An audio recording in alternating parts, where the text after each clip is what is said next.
Dreamscape presents Black Radical, The Life and Times of William Monroe Trotter by Kerri K. Greenidge. Narrated by Bill Andrew Quinn. Introduction. Looking out from the dark tower. Standing on the roof of 41 Cunard Street in Lower Roxbury, William Monroe Trotter was struck by the changes to Boston in the 6 decades since his family first moved to the city.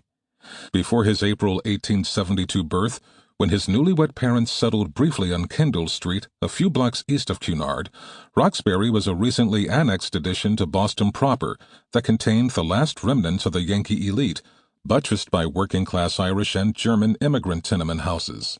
Back then, the Boston and Providence Railroad tracks bound the area around Columbus Avenue and Tremont Street, while wet marshland sustained a glimpse of what used to be Boston Neck, the thin sliver of land that connected the city proper to the agricultural lands of Roxbury town.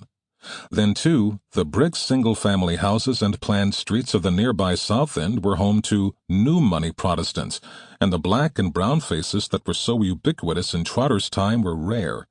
By 1934, however, the elevated railway, a bastion of Gilded Age innovation when it opened in 1901, towered over the bustling grocery stores, barbershops, and laundries along Tremont Street, from which a cacophony of urban noise punctuated the early morning air with the false promise of industry recently toppled by the Great Depression.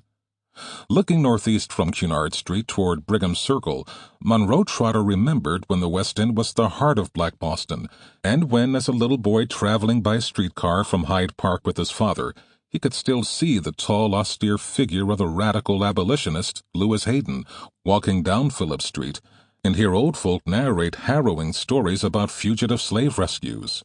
Perhaps he recalled that there was not as much prejudice between colored and white back then, when it was still possible to walk to Charles Street AME Church with his nearly white mother and sister without the furtive whispering he encountered more recently while walking with his nearly white brother-in-law. Amidst these reveries, Monroe Trotter also recalled the sting of being called white nigger as he gazed southeast toward his long-ago childhood in Hyde Park. And he still felt the pain of living with a father who, proud and determined to claim for himself what the world would deny him, rarely understood the racial trauma so different from that of the Mississippi Delta and the Ohio River Valley from which he'd come. As the sun rose over Frederick Douglass Square in the east, however, what struck Monroe Trotter the most was how little race proscription, a phrase used during his father's time, had changed since he first published The Guardian in 1901. Sample complete. Ready to continue?